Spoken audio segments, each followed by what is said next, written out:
Hello and welcome to India's biggest web conclave on one of the most topical issues of the enterprise security world, which is securing digital transformation. Organized by Economic Times CISO, the day-long web conference will have razor-sharp focus on how to build a robust cybersecurity fabric for your enterprise. As businesses swiftly move towards digital, enterprises need to accord high importance to cybersecurity. While today's digitally connected age has spawned several benefits for businesses, it has also bred a new generation of sophisticated cyber threats. Hackers are now equipped with next-generation techniques such as artificial intelligence, machine learning, and blockchain to breach traditional security infrastructure. The need of the hour is to have a smart, optimized, and connected cybersecurity strategy to protect the enterprises across the entire cyber threat lifecycle. The virtual event will showcase how you can develop next-generation enterprise security strategies and techniques to innovate digitally without compromising agility and flexibility of your business. We have lined up insightful, exciting, and comprehensive presentations, panel discussions, and fireside chats that will definitely go a long way in helping you to adopt the best cybersecurity strategy. Before we go on with the proceedings of the day, I will request all of you to visit the Resource Center for downloading various information and useful assets.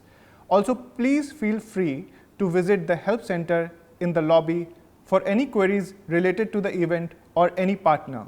So without any more ado, I request you all to kindly move to the auditorium as I call upon the first speaker of the day who will give the keynote address, Mr. Siddharth Vishwanath, Leader, Cyber Advisory, PwC. Vishwanath has more than 11 years of experience and is an alumni of Indian School of Business with a specialization in strategy, change management, and finance. Over to you, Mr. Vishwanath.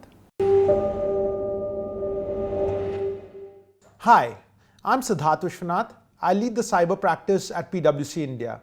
Today, we're going to talk about making sense of security. So let me start by saying cybersecurity is shifting east. And what do I mean by that? Essentially, if we look at hackers and cyber actors, they essentially look at enhancing the return on investment. What does that mean? Effectively, they look to create malware, and creating malwares and doing exploit research consumes time and money. And they want to get the maximum bang for the buck. So they look at valuable assets that they can target, and those assets could be data, that asset could be directly siphoning off money, but they look at valuable assets that they can target in the most easiest manner. So that's leading them to start to shift their focus towards emerging markets such as India, where the maturity of cyber defense is not as high as some of the developed markets in Western Europe and in the US. And clearly that's leading to a lot more of cyber attacks in India. In fact, India is the second most attacked country today. So that's what I mean by cyber shifting east. So that's clearly one trend that we see.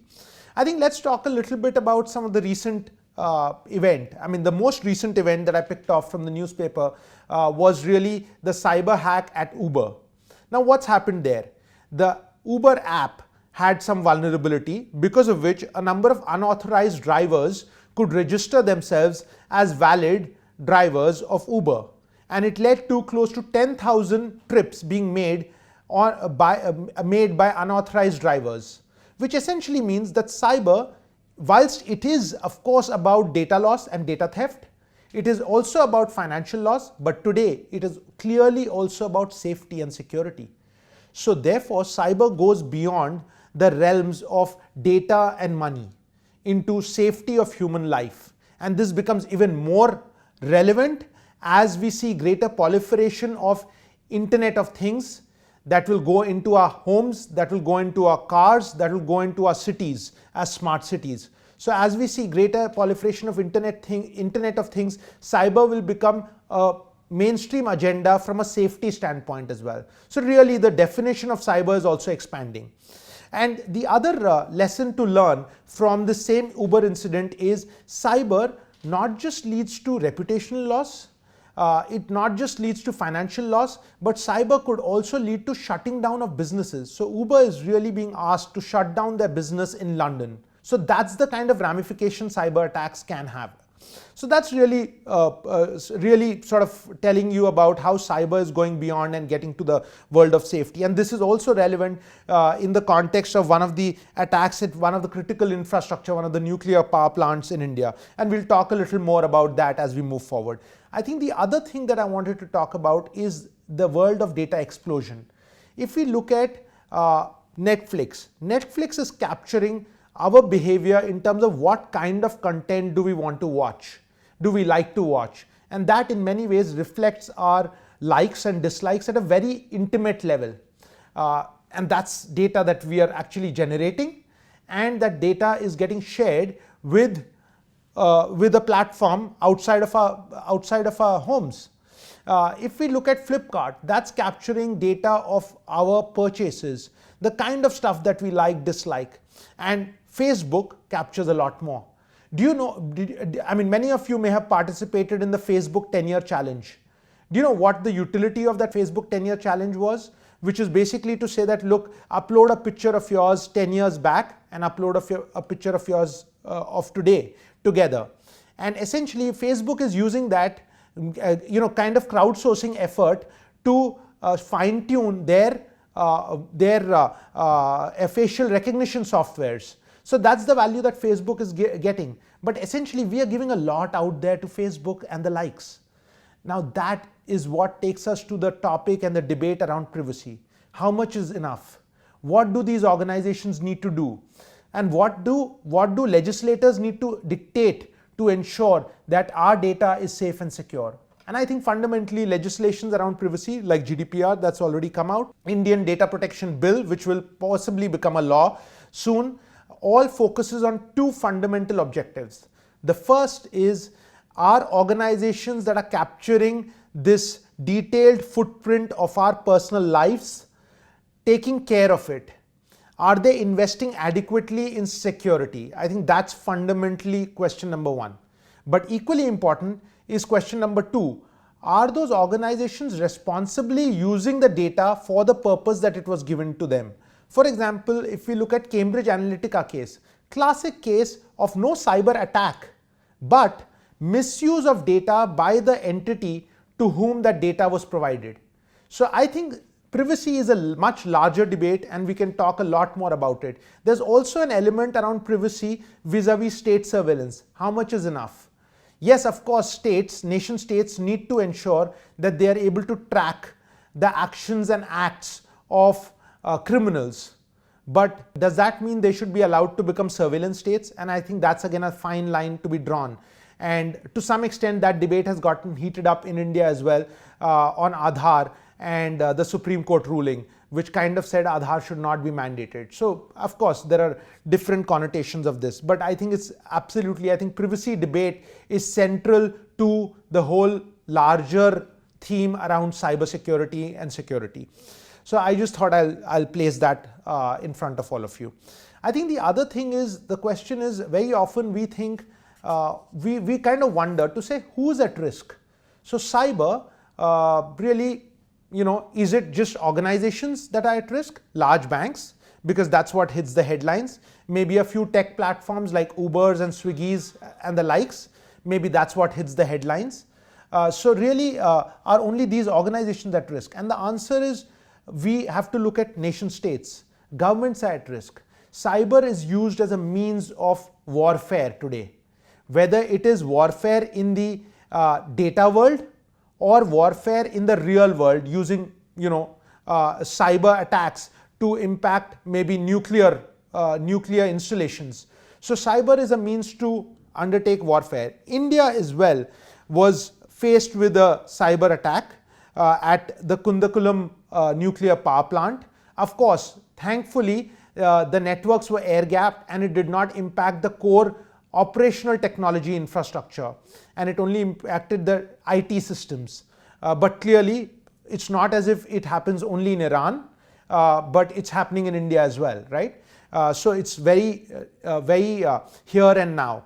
when it comes to protecting critical infrastructure. So cyber can impact critical infrastructure of the nation, and I think that's something we need to understand.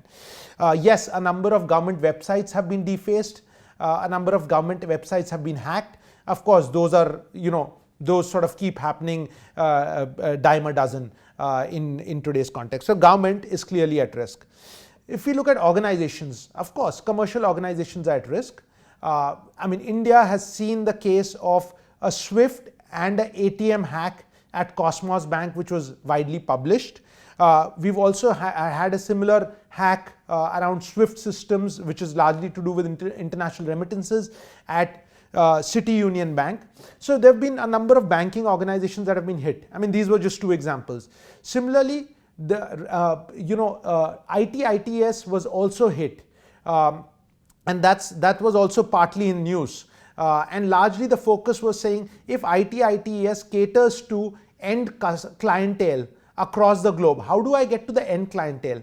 Of course, by hacking the end clientele, but another way is to go after those IT companies and try to go to the end client and get the end client's data through the IT company. So that's again been a focus area for cyber criminals. And last but not the least, ransomwares are rampant and they impact companies across sectors. And all of this that I'm talking to you about right now is largely the Indian context. But let's talk about a third set of stakeholders who are at risk. That's nobody else but you and me. We as citizens, residents of the country and of the world are at risk as well.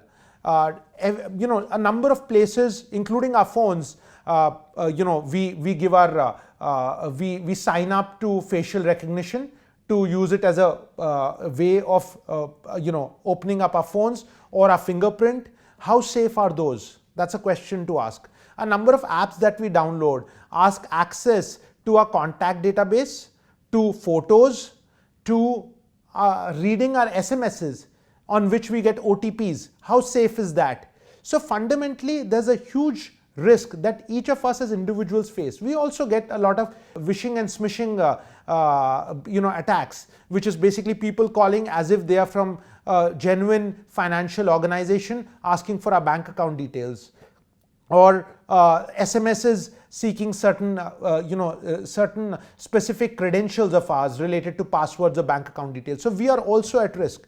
But last but not the least, you may have read of the recent case on around WhatsApp, where a malware was injected on phones and fundamentally people were targeted in terms of their WhatsApp communications with others, and out of that there were a set of Indian journalists who were also targeted.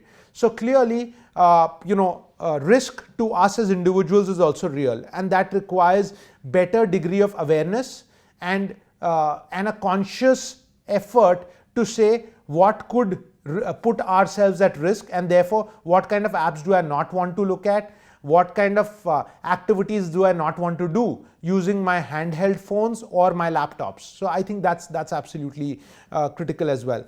So what kind of attacks are we seeing in the real world? So if I look at the type of attacks, I think there are a number of them. There's cryptojacking, which is basically using infrastructure that belongs to a private network, which is infrastructure that belongs to me, is something that's being used by a third party to mine cryptocurrency. So, there are a number of types of attacks, and that's been quite rampant. But I think I'll talk about two. One is ransomware. Ransomware has been absolutely rampant across industries. And fundamentally, when you think of ransomware, it is the velocity of the attacks that has been on the rise.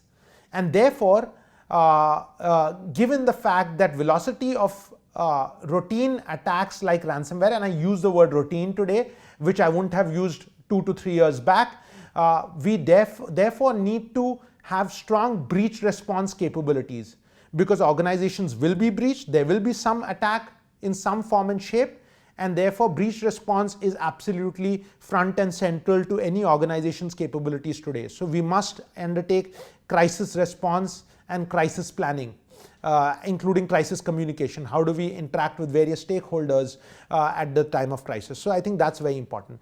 The second type of attack that I'll talk about is advanced persistent threat. So what does advanced persistent threat mean? Advanced persistent threat is really where malware sits in your network for a long period of time and slowly sniffs data and exfiltrates it to a third party location. And this happens at a very slow pace. So effectively the malware is learning within your system. So you may have monitoring systems, you may have defense systems, but essentially the malware is operating at such low level of volumes that it goes undetected. It goes below the radar because largely organizations implement strong rule-based monitoring systems, which means that if a rule gets breached, an alert gets generated. So if there's X amount of MB of data that gets exfiltrated to an unknown IP, unknown address which was not being used in the past, perhaps an alarm will get generated. But if the malware is able to understand what is that rule, what is that minimum threshold, it essentially operates below that minimum threshold. So therefore, the world of cyber defense has to also move towards pattern recognition, something which is based on AI and ML. So AI and ML capabilities need to be built in the cyber defense world so that it can recognize pattern which is anomalous to the normal norms and normal behavior patterns and flag those off. So that's really the capability that the cyber defense world needs to move to. I think I'd talk about a couple of messages from a management standpoint. So yes, very often we believe security is chaotic and security is really the realms of techies, and perhaps it's half truth and half false. Yes, security is a lot of technology, but it's also about people. It is also about having strong processes. But it is very important in today's context because the number of the velocity of security breaches is on the rise, and the impact that it could create, like the Uber example that I spoke about, could be huge, including shutting down of businesses. Therefore, managements need to recognize and embrace this risk and understand this risk more. But I think what are the 2 or 3 dimensions on which I would really look at management embracing this? I think one is really management should push the security organization or the risk organization to move towards a quantified view of security. So can cyber risk be explained in terms of numbers, in terms of what is the value at risk? If I were to make an investment, what is the degree of risk reduction that I'm going to see? And if an organization's risk team is able to articulate it in terms of numbers as value at risk, I think management can take better decisions. So one is the management should push towards quantification as well. I think that's one. Second thing is management should of course get a comfort to say what is the maturity of the organization when in terms of its cyber posture, but also equally test the maturity by getting red teaming exercises done. And what does red teaming mean? Red teaming means that essentially you hire a set of people who try and breach your network. Okay, so they're basically ethical hackers trying to breach your network. The other piece that management needs to look at is compromise detection. It's essentially a scan, like when we do a health check. It's essentially to say, is there a malware in the system already? So, or is my system clean? I think that health check is very important. So again, I think management should focus on that. But last but not the least, I think the one area that management needs to be actively participating in is breach response. How do I stay factual and yet give confidence to my stakeholders in the event of a real breach? I think that's absolutely important. Last, I'll talk a little bit about, what do we need to do from a security of the nation standpoint? And I think there are 3 or 4 paradigms to it. I think the first one is how do we secure the nation in terms of its critical infrastructure? How do we secure the nation to make sure that we are only importing that hardware and that software which is reasonably secure?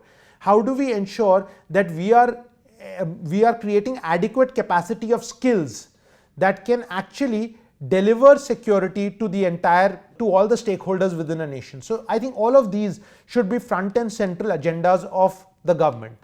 I think the other set of front and central agendas for the government should be around how do we create defense and deterrence mechanisms when it comes to cyber. So how do we create offensive capabilities so that we can actually, if there's a cyber warfare, we can actually also infiltrate other countries' critical infrastructure. So how do we create offensive capabilities?